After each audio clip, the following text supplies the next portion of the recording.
नमस्कार, जोहार। आपके शहर का लोकप्रिय चैनल एबीएन न्यूज में आपका स्वागत है।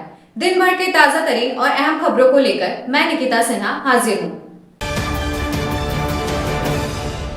गिरिडीह जिले के तिसरी थाना क्षेत्र में हुए विजय यादव हत्याकांड का पुलिस ने महज 24 घंटे में खुलासा कर दिया है। एसपी डॉक्टर विमल कुमार और एसडीपीओ राजेंद्र प्रसाद ने प्रेस वार्ता कर बताया कि गांव के ही बाबू चंद यादव, पवन यादव, अरुण शर्मा और मनोज यादव को गिरफ्तार किया गया है, जबकि कुछ आरोपी अभी फरार है। पुलिस ने हत्या में इस्तेमाल हथियार, मोबाइल, कपड़े और अपहरण में उपयोग की गई पिकअप वैन भी बरामद की है। टेक्निकल जांच के जरिए पुलिस आरोपियों तक पहुंची और खुलासा हुआ कि पुरानी रंजिश के चलते विजय यादव की निर्मम हत्या धारदार हथियार से की गई थी। 27 जनवरी की घटना थी तिसरी थाना क्षेत्र में, जिसमें कि ये सूचना प्राप्त हुई थी कि विजय यादव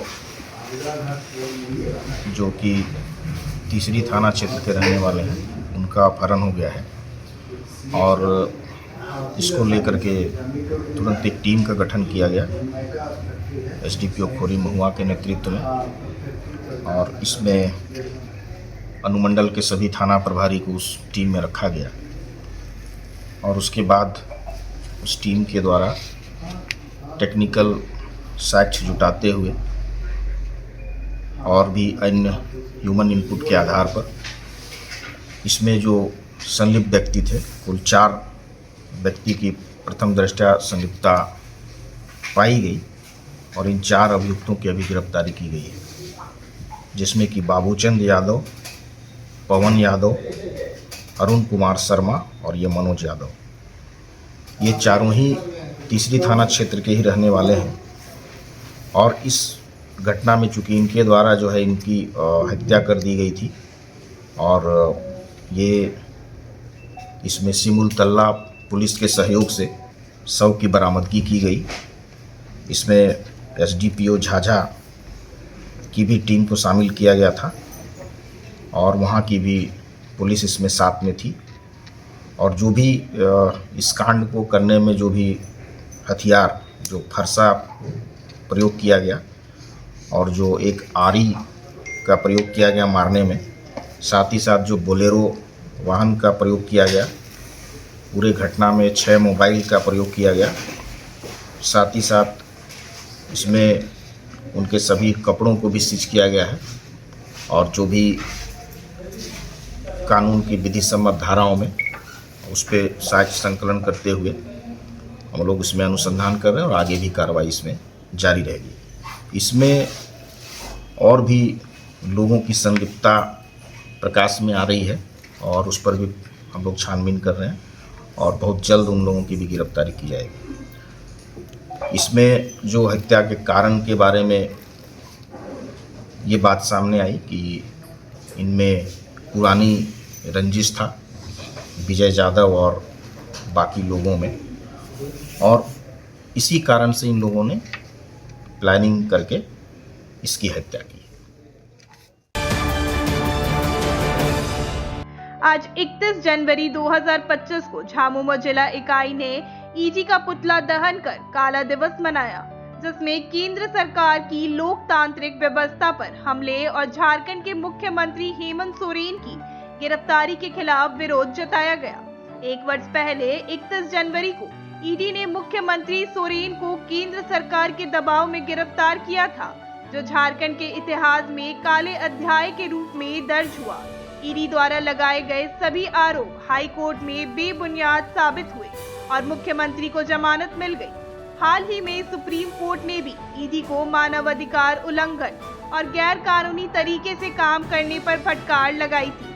आज के इस विरोध कार्यक्रम ने केंद्र सरकार और ईडी के नापाक गठजोड़ का पर्दाफाश किया और झारखंड की जनता ने चुनावों में भारी बहुमत से मुख्यमंत्री सोरेन के पक्ष में वोट दिया, जिससे आरोप खारिज हो गए। इस कार्यक्रम में सैकड़ों कार्यकर्ता और समर्थक मौजूद थे।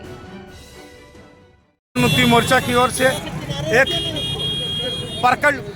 दुख प्रकट करते हुए एक जुलूस हम लोग निकाले हैं। आज के इस साल ठीक 1 साल पहले हमारे माननीय मुख्यमंत्री जी को इन्होंने गलत आरोप में फंसाकर जेल में डालने का काम किया था और आप लोग भी देखे थे कि जब कोर्ट ने हाई कोर्ट ने जब उसका ई दिया तो साफ हम लोग मुख्यमंत्री बरी हो गए। और ये भारतीय जनता पार्टी का चरित्र है कि जब उसको देखता है कि जनता जब सपोर्ट नहीं कर रही है तो ऐसे देश के हर कोना से, साथ में भी झारखंड में भी हमारे मुख्यमंत्री को ये लोग फंसाने का काम किया, जेल डालने का काम किया। कि जो ईडी की गलत तरीका से भारत सरकार ने फंसाने का काम किया था, उसके जवाब में आज हमारे जो झारखंड की जनता ने बहुत सारे वोट देकर हमारे मुख्यमंत्री को फिर से बनाने का काम किया। इससे साफ जाहिर होता है कि ईडी के जब सरकारी संस्था का दुरुपयोग करने का जो भारतीय जनता पार्टी को मौका मिलता है वो जरूर दुरुपयोग करते हैं और भोले भाले जनता, झारखंडी जनता को यहाँ पर फंसाने का काम करते हैं। लेकिन उनको मालूम नहीं होना चाहिए, उसको मालूम होना चाहिए कि झारखंड की जनता ईडी और सीबीआई से संस्था से डरने वाली नहीं है और साथ में हेमंत सोरेन के साथ कदम से कदम रखने का काम करने की वो क्षमता रखती है।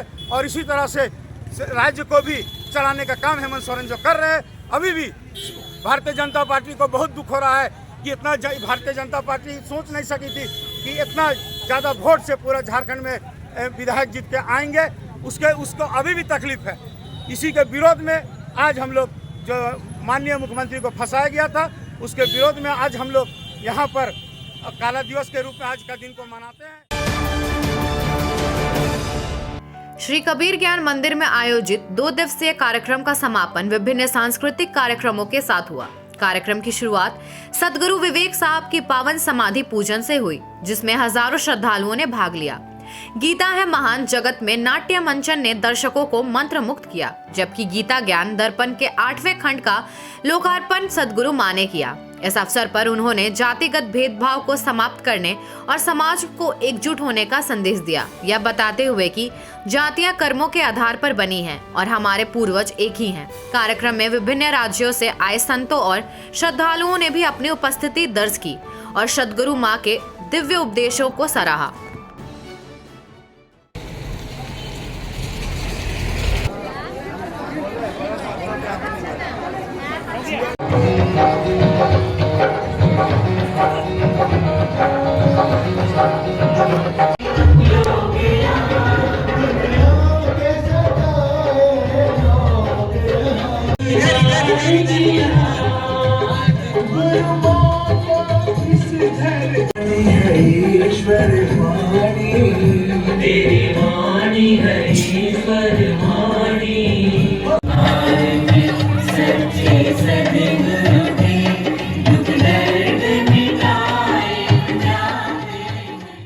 सदगुरु विवेक निर्वाण महोत्सव के अवसर पर कबीर ज्ञान मंदिर में 2 दिवसीय कार्यक्रम का आज अंतिम दिन था। इस अवसर पर प्रातःकाल सदगुरु विवेक साहब समाधि पर पूजन अर्पण किया गया। हजारों की संख्या में श्रद्धालुओं की भीड़ रही। लोग पंक्तिबद्ध होकर के पूजन वंदन किए। यह ऐसी दिव्य समाधि है जो संत सम्राट सदगुरु विवेक साहब जी महाराज का है, जो परम वंदनीय सदगुरु मां के पूज्य गुरुदेव रहे हैं। कहा जाता है कि इनकी पावन समाधि में जो श्रद्धा सुमन अर्पित करता है, सच्चे मन से की गई भक्ति जरूर पूरी होती है। इसके तहत कार्यक्रम का शुभारंभ हुआ और द्वितीय सत्र का कार्यक्रम नन्हे मुन्ने बच्चों के द्वारा सांस्कृतिक कार्यक्रम की प्रस्तुति से हुआ। इस अवसर पर एक विलक्षण बात रही कि सदगुरु मां ज्ञान के द्वारा रचित गीता ज्ञान भाष्य के 8वें खंड का लोकार्पण किया गया। सदगुरु मां के द्वारा गीता भाष्य का कुल 8 खंड प्रकाशित हो चुका है, जिसके में कुल 4200 पृष्ठ हैं। सदगुरु मां की एक अनुपम दिव्य कृति है यह, जिसे पढ़ करके जनमानस लाभान्वित हो सकता है। गीता के गुण रहस्यों को बहुत ही सरल और सहज भाषा में इस गीता ज्ञान दर्पण में पिरोया गया है। इसे पढ़े और लाभ उठाएं। इस अवसर पर गीता है जगत में महान नामक एक नाट्य मंचन का भी प्रकटीकरण किया गया। नाट्य मंचन के द्वारा लोगों को बताया गया कि गीता के जो गुण बातें हैं, जिसे लोगों को जानना चाहिए और व्यवहारिक जीवन में इसका उपयोग है, उसको भी दिग्दर्शन कराया गया। सदगुरु मां ज्ञान का दिव्य उद्बोधन रहा। उन्होंने अपने उद्बोधन में कहा कि आज का समाज दुख, तकलीफ और अशांति से व्यथित हो रहा है। वैसे में गीता एक ऐसी संजीवनी है जो उसके दुखती रग को दूर कर सकती है, जीवन में खुशियों की बाहर ला सकती है और मानव सुख संपन्न आर्थिक जीवन से परिपूर्ण होकर के शांतिपूर्ण जीवन व्यतीत कर सकता है। काफ़ी लोग इस कार्यक्रम में शामिल हुए। जिला भर के लोग शामिल हुए और विभिन्न राज्यों से भी लोग आए। समस्त श्रद्धालुओं को और समस्त मीडिया कर्मियों को कबीर ज्ञान मंदिर की ओर से बहुत बहुत धन्यवाद। सीहोडी कॉलेज मोड़ के निकट रेलवे ब्रिज के पूरब में स्थित पावित्री हॉस्पिटल के संचालक डॉक्टर रितेश कुमार सिन्हा अपने मरीज का इलाज करते हैं। यहां जन्म से टेढ़े पैर, कंधा, कोहनी, कूल्हा, घुटने का डिसलोकेशन, जोड़ प्रत्यारोपण एवं हड्डी संबंधित हर प्रकार के रोगों एवं फ्रैक्चर का इलाज व ऑपरेशन किया जाता है। इस हाइजेनिक हॉस्पिटल में ultra modern 2 operation theatre, CR machine, post operative ICU, digital X-ray, ECG, pathology pharmacy, oxygen supported bed, general ward, AC और नॉन AC केबिन की सुविधा उपलब्ध है। तो हड्डी संबंधित किसी भी रोग के लिए पावित्री हॉस्पिटल डॉक्टर रितेश आयुष्मान योजना के तहत इलाज करते हैं। इस अस्पताल में 2 जनरल फिजिशियन डॉक्टर विकास कुमार और डॉक्टर आफ्ताब अंसारी भी अपनी सेवा देते हैं। पता कॉलेज मोड़ के निकट रेलवे ओवर ब्रिज के पूरब में, सीहोडी, गिरिडीह। झारखंड के प्रसिद्ध पर्यटन स्थल खंडोली डैम की सुंदरता को समेटे हुए nature view resort and restaurant आपके स्वागत में बाहें फैलाए खड़ा है। प्राकृतिक सौंदर्य से आच्छादित और भव्यता का अद्भुत संगम यह रिजॉर्ट में आने वाले लोगों का मन मोह लेता है। विशाल क्षेत्र में फैले इस रिजॉर्ट में खूबसूरत हट्स, बैंक्वेट हॉल, आधुनिक मीटिंग और सेमिनार हॉल, लॉन और पार्किंग की सुविधा उपलब्ध है। यहाँ birthday party, kitty party, engagement, शादी, विवाह या रिसेप्शन आदि को यादगार बनाने के लिए यहाँ उपयुक्त माहौल है। यहाँ के लजीज व्यंजन आपकी स्वानेंद्रियों को नया अनुभव देंगे, जिनमें Indian, tandoori, south Indian, Chinese जैसे और भी कई स्वादिष्ट विकल्प शामिल हैं। पूरे परिवार के साथ मनोरम दृश्य के बीच स्वादिष्ट भोजन का आनंद लेने का यह अनुभव आपके दिलों में बस जाएगा। तो देर ना करें, झारखंड के गिरिडीह जिले के खंडोली डैम स्थित इस मनोरंजक स्थल का दौरा करें और अपने जीवन के कुछ अनमोल पल को यादगार बनाएं। गिरिडीह जिले के गांवा वन प्रक्षेत्र में ढिबरा के अवैध कारोबार पर वन विभाग की टीम ने कार्रवाई करते हुए एक पिकअप वाहन को जब्त किया।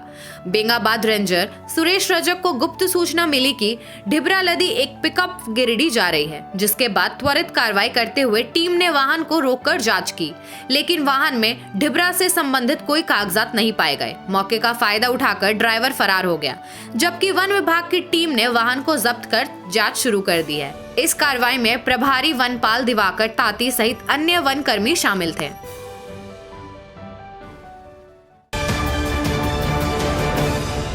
बरगंडा स्थित सरस्वती शिशु विद्या मंदिर में आचार्य हरिशंकर तिवारी, रामकिशोर प्रसाद और आचार्य सविता पांडे की सेवानिवृत्ति पर एक शानदार स्नेह मिलन कार्यक्रम आयोजित किया गया। प्रधानाचार्य आनंद कमल ने पुष्पगुच्छ से इन आचार्य गणों को सम्मानित किया, जबकि विद्यालय परिवार ने उन्हें उपहारों के साथ अर्जित अवकाश की राशि भी प्रदान की। इस अवसर पर समिति उपाध्यक्ष सतीश्वर प्रसाद सिन्हा और अन्य गणमान्य लोग उपस्थित थे। प्रधानाचार्य ने कहा कि इन आचार्य गणों ने अपने लंबे कार्यकाल में बच्चों को निष्ठापूर्वक शिक्षा दी, जो सराहनीय है। सेवानिवृत्त आचार्य गण ने विद्यालय के उज्जवल भविष्य की कामना की और सभी को एकजुट होकर विद्यालय को नई ऊंचाइयों तक पहुंचाने का आह्वान किया।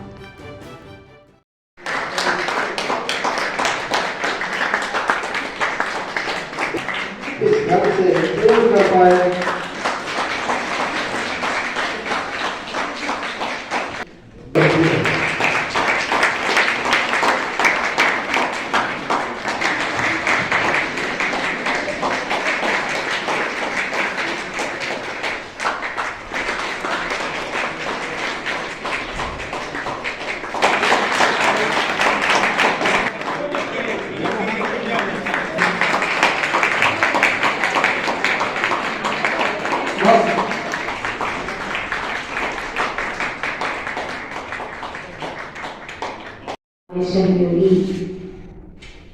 बहने एवं भैया सबको मैं अपना स्नेह आशीष देती हूँ।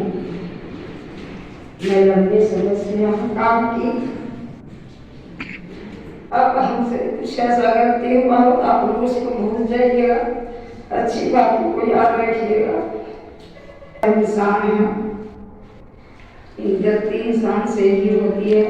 समय परिस्थिति आदमी को अच्छा और खराब बनाता है। विद्यालय आप लोग के परिश्रम कठिन परिश्रम से दिन दूनी रात चौगुनी आगे बढ़े, यही मैं कामना करती हूँ। धन्यवाद। आज गिरिडीह महाविद्यालय में अखिल भारतीय विद्यार्थी परिषद द्वारा खेलो भारत के तहत नगर खेल कुंभ कबड्डी प्रतियोगिता का आयोजन किया गया। इस अवसर पर मुख्य अतिथि मुफस्सिल थाना प्रभारी श्याम किशोर महतो, प्राचार्य अनुज कुमार, डॉक्टर SP सिन्हा, कृष्णा त्रिवेदी और विनीता कुमारी ने मां सरस्वती और स्वामी विवेकानंद जी के चित्रों पर माल्यार्पण कर किया। प्रतियोगिता में छात्रा की 7 और छात्र के 8 टीमों ने भाग लिया। उद्घाटन मैच में गिरिडीह कबड्डी एसोसिएशन ने सरस्वती शिशु विद्या मंदिर को हराया। फाइनल मुकाबले में छात्र वर्ग में गिरिडीह कबड्डी एसोसिएशन ने डुमरी को हराया, जबकि छात्रा वर्ग में गिरिडीह महाविद्यालय बीएड ने बाजी मारी। इस कार्यक्रम के दौरान जिला संयोजक उज्जवल तिवारी ने कहा कि इस प्रतियोगिता का उद्देश्य छात्रों के शारीरिक और मानसिक विकास को बढ़ावा देना है। जनजातीय सह प्रमुख मंटू मुर्मू ने खेलों में भागीदारी को प्रोत्साहित करने पर जोर दिया, जिससे छात्रों में अनुशासन और सहनशीलता की भावना विकसित हो सके। आज अखिल भारतीय विद्यार्थी परिषद के द्वारा गिरिडीह महाविद्यालय गिरिडीह में नगर खेल कुंभ महोत्सव के तहत कबड्डी प्रतियोगिता का आयोजन किया गया, जिसमें लगभग 15 टीमों ने भाग लिया। सभी खिलाड़ियों ने बेहतर तरीके से अपना खेल का प्रदर्शन किया, जिसमें से विजेता टीम कबड्डी एसोसिएशन छात्र और छात्राएं में दोनों कबड्डी एसोसिएशन और उप विजेता छात्रा में गिरिडीह कॉलेज बीएड एवं डुमरी की टीम उप विजेता रहे। मैं सभी खिलाड़ियों को शुभकामनाएं देता हूं, बधाई देता हूं और विद्यार्थी परिषद हमेशा युवाओं को अपने प्रतिभाओं को निखारने का अवसर देती है और विद्यार्थी परिषद समाज हित, राष्ट्र हित और छात्र हित के लिए हमेशा से कार्य करती है। जय हिंद, वंदे मातरम। गिरिडीह कॉलेज के रसायन विज्ञान विभाग के वरिष्ठ प्रोफेसर रविशंकर राय को सेवानिवृत्ति के मौके पर कॉलेज के शिक्षकों और शिक्षकेतर कर्मचारियों ने भावभीनी विदाई दी। प्राचार्य डॉक्टर अनुज कुमार और प्रोफेसर ओमकार चौधरी ने उन्हें पुष्पगुच्छ और अंग वस्त्र देकर सम्मानित किया। वहीं प्राचार्य ने शायरी अंदाज में कहा, माना कि दौर बदलते जाएंगे, आप जाएंगे तो कोई और आएंगे, मगर आपकी कमी इस दिल में हमेशा रहेगी। इस मौके पर प्रोफेसर राय के साथ बिताए गए अनुभवों को साझा करते हुए शिक्षक और कर्मचारी भावुक हुए। मंच संचालन प्रोफेसर सतीश यादव ने किया और इस विदाई समारोह में शैलेश चंद्र, पंकज प्रियदर्शी, विनोद सिंह समेत कई शिक्षक एवं कर्मचारी मौजूद थे।